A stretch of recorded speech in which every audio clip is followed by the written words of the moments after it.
तो blue lock के season ख़त्म हुए बहुत सारा टाइम हो चुका है, लेकिन मैंने उस पर वीडियो क्यों नहीं बनी, क्योंकि तब मैंने चैनल चालू नहीं करा था। तो लेकिन मेरे को जब दिमाग आया कि मैं 2-4 एनिमे के ऊपर ही कंटेंट बना रहा हूँ, तो मैंने सोचा कि थोड़ा बढ़ाया जाए कंटेंट को। फिर मेरे दिमाग में आया ब्लू लॉक, क्योंकि ब्लू लॉक के ऊपर ज़्यादा वीडियो अवेलेबल भी नहीं है यूट्यूब पे, और जितनी अवेलेबल है उसमें भी हमें ज़्यादा स्पेसिफिक चीज़ें जो चाहिए वो नहीं है। तो मैंने सोचा कि हम सब जब ब्लू लॉक देखते थे हमें बेस्ट प्लेयर्स के नाम पे सिर्फ 2-4 ही याद है, नागी, बारो और बाचीरा, और हमारा मेन कैरेक्टर जो कि ये भी लल्लुई है, फिर आइटम सोचता रहता है। लेकिन मैं अगर तुम्हें कहूँ कि ये सब तो एक तरीके से साइड कैरेक्टर ही है, और इनमें से आधे से ज़्यादा तो 5 टॉप 5 में भी नहीं आते हैं। तो हाँ, आज की वीडियो में देखने वाले हैं ब्लू लॉक के टॉप 10 बेस्ट प्लेयर्स, और तुम शॉक हो जाओगे रिजल्ट देख के। तो बिना किसी तरीके लेट्स गेट स्टार्टेड। नंबर 10, बारो द किंग। देखो, मैंने कहा था ना तुम्हें चौंका दूंगा। तुम लोग भी सोच रहे होंगे कि बारो ये इतना खतरनाक, जो अभी सीजन 2 में ही खतरनाक सा गोल मार के आया है सबको पीछे छोड़ के, तो ये नंबर 10 पे है।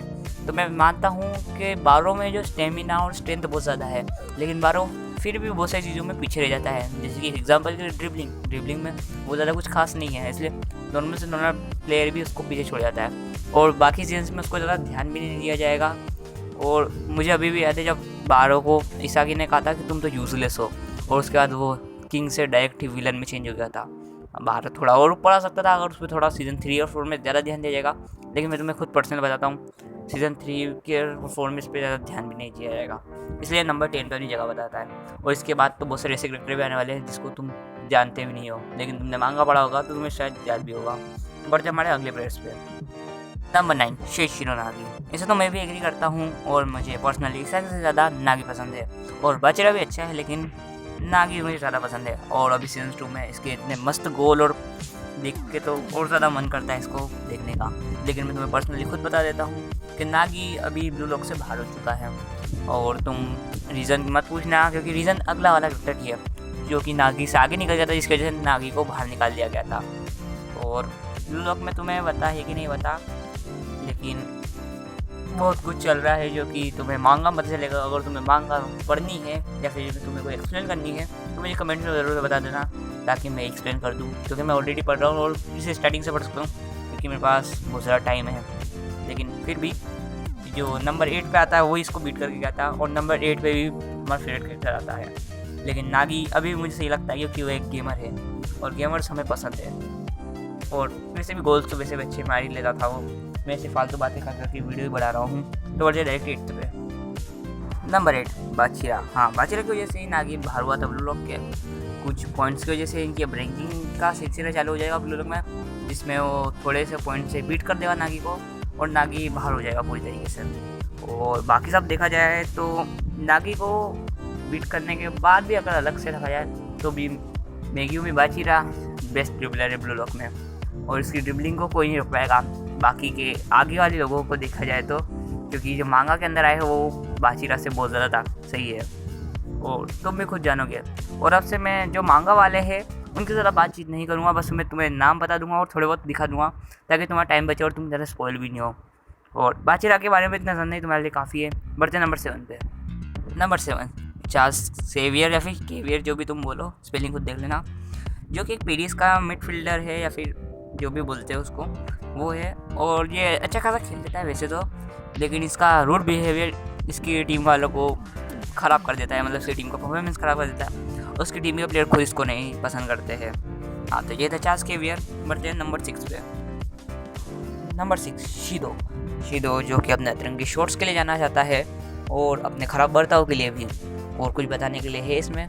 हाँ, एक और बात है जो कि है, इसने अकेले ब्लू लॉक की आधी टीम को पीछे छोड़ दिया था, और ब्लू लॉक वाले की कमर तोड़ दी थी।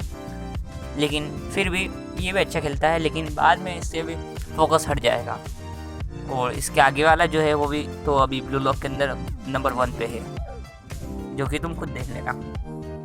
नंबर 5, हितोशी रिन, जो कि अभी ब्लू लॉक एनिमे में नंबर 1 पे बैठा है, मतलब ब्लू लॉक की टीम से ही। और ये हमारे इसागी का कंपेटिटर भी है, और ब्लू लॉक में 1 साइडेड डोमिनेट भी करा था इसने, और मांगा में इसको थोड़ा साइड कर देंगे, क्योंकि ये हमारे ब्लू लॉक का इसागी जो है वो है हमारे जुजुत्सु काइसन का, यानी कि समझ गए तुम, साइड कैरेक्टर्स को ज़्यादा भाव मिलता है यहाँ पे गोजो वाला सीन चलता है, इसलिए इसको भी बाहर कर देंगे। लेकिन इसागी को भी इसलिए थोड़ा डोमिनेट मिल जाता है क्योंकि हर साल नया कैरेक्टर लाओ, उसको थोड़ा नया तरीके से बनाओ ताकि कंपटीशन चलता रहे। जैसे कि तुम सीज़न 1 में देख सकते हो, सीज़न 1 में नागी के ऊपर मेन फोकस था जो कि इसागी को बाद में सही लगने लग जाता है। फिर सीज़न 2 में रीन आ जाता है और सीज़न 3 में एक नया कैरेक्टर आएगा ताकि व्यूअरशिप कम ना हो। ये सब फोकट बातें चालू छोड़ के बढ़ते हैं हमारे अगले कैरेक्टर पे। और मैं बता दूँ ज़्यादातर वैसे कैरेक्टर आने वाले जिसको हम ज़्यादा जानते नहीं हैं क्योंकि वो मांगा के अंदर ज़्यादा है, तो कुछ के ऊपर तो मांगा में फोकस नहीं है, लेकिन वो बहुत ज़्यादा आगे आ चुके हैं। तो अब मैं ज़्यादा बड़ी वीडियो नहीं रहेगी क्योंकि अब मैं थोड़ा पार्ट सीख है समय, लेकिन ज़्यादा अच्छे कैरेक्टर अभी आएंगे क्योंकि इनका गेम प्ले तुम मांगा के अंदर देखना बहुत ज़्यादा मजा आएंगे। तो बढ़ते हैं हम नंबर 4 पे। नंबर 4 काइसर, जो कि अपने पावरफुल शॉट्स और फुटबॉल जीनियस नाम से जाना जाता है और ये जनरेशन 11 का एक प्लेयर है। जनरेशन 11 क्या है उसके बारे में बाद में कभी बात करेंगे। बस ये समझ लो कि ये अपने एबिलिटीज़ को, यानी कि प्रेडेटर आई जो कि इसकी एबिलिटी है जिससे वो दूसरों को गोल करने से रोकता है, जिससे ये लोकलाइज कर लेता है कि कहाँ से गोल हो सकता है। वैसे तो ऐसा कुछ रहता है मांगा में, और कुछ समझ लेना तुम। लेकिन काइजर को एक टाइम तक कोई भी रोक नहीं पाया था। रोक पाया है मतलब समझ लो उसके पेट से कोई बॉल भी नहीं निकाल पाया था। लेकिन इसके बाद वाला जो कैरेक्टर है, यानी कि जो नंबर 3 पे है, वो ही उसको रोक पाया था। उसके बाद से तो रोकना चालू हो गया था, लेकिन एक टाइम तक ये समझ लो कि ये एक तरीके से प्रीडेटर के जैसा था, इसको कोई रोक नहीं पाता था। एनिमे के हिसाब से समझूँ तो एग्जाम्पल की ज़रूरत है, छोड़ो।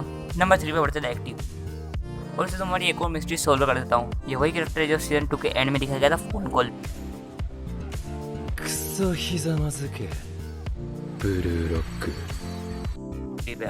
जो कि है लोरेंजो वो अकेला प्लेयर है जिसने काइसर को एक टाइम पे रोक लिया था। और मैं पहले से बता देता हूँ, लोरेंजो कोई स्ट्राइकर नहीं है, ये एक डिफेंडर है और ये ब्लू लॉक के बाकी प्लेयर जैसे काम नहीं करता है।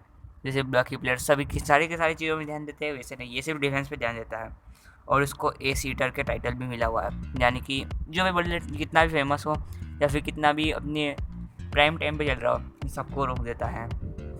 इसका नाम भी खतरनाक है और उसका काम भी।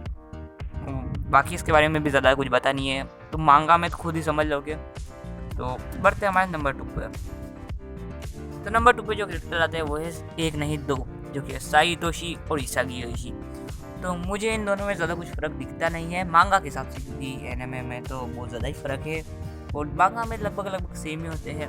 और जो कि साइटोशी है वो अभी जेपान का बेस्ट प्लेयर है और सिर्फ इसलिए ये शायद इसागी के बराबर नहीं है या फिर इसागी को इससे कंपेयर करा जाता है, लेकिन बाद में इसागी इसको बीट कर देगा या फिर इसके बराबर ही देगा। मेरे को ज़्यादा कहता है बीट कर देगा, लेकिन फिर भी इन दोनों का परफॉर्मेंस सेम ही रहेगा। लेकिन मेन कैरेक्टर होने की वजह से इसागी को ज़्यादा पुश करा जाएगा, लेकिन फिर भी ये से के बराबर ही रहेगा। तो बढ़ जाता है नंबर 1 पे, और ये कैसा कैरेक्टर है जो स्टार्टिंग के सीज़न 1 के पहले एपिसोड से हाईलाइट करा जा रहा है, जो कि तुम समझ गए हो तो ठीक, नहीं तो मैं खुद बता देता हूँ। 1 नोएल नोआ, जो कि तुम समझ लो ये एक तरीके से फुटबॉल में रोनाल्डो जैसा है ब्लू लॉक के अंदर, जिसको हमेशा एक सेलिब्रिटी और एक सुपरस्टार प्लेयर की तरह दिखाया गया है। बाकी तो कुछ दिखाया नहीं गया, लेकिन इसको हमेशा प्राइम दिखाया जाता है कि भाई प्राइम टाइम में अभी बहुत ज़्यादा सही खेलता है और यही फुटबॉल का गॉड है नोएल नोआ। वैसे रोनाल्डो क्रिस्टियानो से आगे है कि नहीं मुझे नहीं पता, इसके बारे में मैं डिस्कस भी नहीं करना चाहता, तुम कमेंट में खुद बता देना। हाँ, वैसे ये सब बताने की ज़रूरत नहीं, तुम बस ये बता देना कि अगली वीडियो किस टॉपिक पे चाहिए और मुझे ब्लू लॉक की मांगा कवर करनी चाहिए या नहीं। तो बाकी अगर तुम खुद समझ गए होंगे तो तब तक के लिए वीडियो को लाइक करके चैनल को सब्सक्राइब जरूर से कर देना। और अगर तुम्हें जानना है कुछ नया, जैसे कि वन पंच मैन के टॉप 10 मोस्ट पावरफुल कैरेक्टर है, तो तुम ये वाली वीडियो देख सकते हो।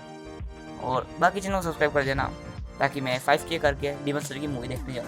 तब तक के लिए बाय बाय, यानी कि सायोनारा।